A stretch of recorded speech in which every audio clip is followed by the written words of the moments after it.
భార్య చనిపోయింది. ఈయన ఒక్కడే ఉన్నాడు. కొన్నాళ్ళు గడిచినాక ఈయన ఓపిక తగ్గిపోయింది. ఒక రోజున పడిపోయాడు. ఈ పక్క ఆయన ఏం చేశాడంటే ఎంతసేపటికి రాలేదు, నేనేం చేస్తానని పిలిచాడు. పడిపోయి ఉన్నాడు. ఆ పక్క ఆయన తీసుకెళ్ళి హాస్పిటల్లో జాయిన్ చేశా. 2 రోజులు ఫుడ్ వేయడం. 3వ రోజున పెట్టలేదు, ఈయన వెళ్ళలేదు. ఏదో కారణం వల్ల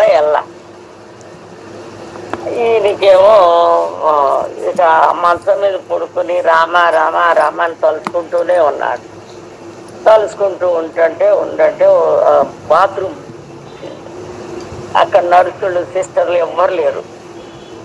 అనేసరికి ఇక రామ ఏంటి నాకు ఈ కర్మ ఏంటి అని బాధపడుతూ ఉంటాడు. చాలా బాధ ఏడుస్తూ ఉంటాడు.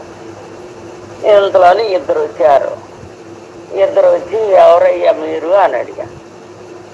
మాది రామోజీ లక్ష్మోజీ అంటారు. అనేసరికి మేము నర్సుళ్ళము, మేము చూడటానికి వచ్చాము అని అన్నా. అనేసరికి వస్తా అని ఒక లుంగి టవలు చేత్తో పట్టుకుని వచ్చారు. ఈ రాములు వారు చేత్తో పట్టుకొని వచ్చి ఆ లుంగి ఆ టవలు తీసేసి మార్చేసి లుంగి కట్టుకుని వెళ్ళిపోయారు.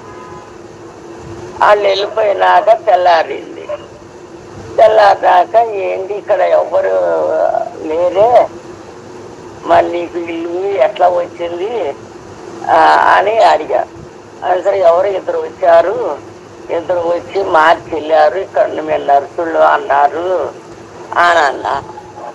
అనేసి ఇక్కడ మగోళ్ళు ఎవరు లేరు ఈ హాస్పిటల్లో, అందరూ ఆడోళ్ళేను, నీకు మగోళ్ళు ఎవరున్నారని వాళ్ళు అన్నారు. ఇక ఎప్పుడుకో ఆలోచన వచ్చింది. ఆలోచన వచ్చి ఓహో ఈయన ఇట్లా అన్నారు కావచ్చు అని ఇక నేను వాళ్ళ చేత తీసుకువచ్చిన కర్మ నాకు వచ్చింది అని ఎంతో బాధపడుతూ ఏడుస్తూ ఉంటాడనమాట. ఏడుస్తూ ఉంటే అప్పుడు మళ్ళా కల్లోకి వచ్చి ఇట్లా మేము వచ్చాము, ఇట్లా నీ చేసాము అని చెప్పి వెళ్ళిపోయారు అన్నమాట.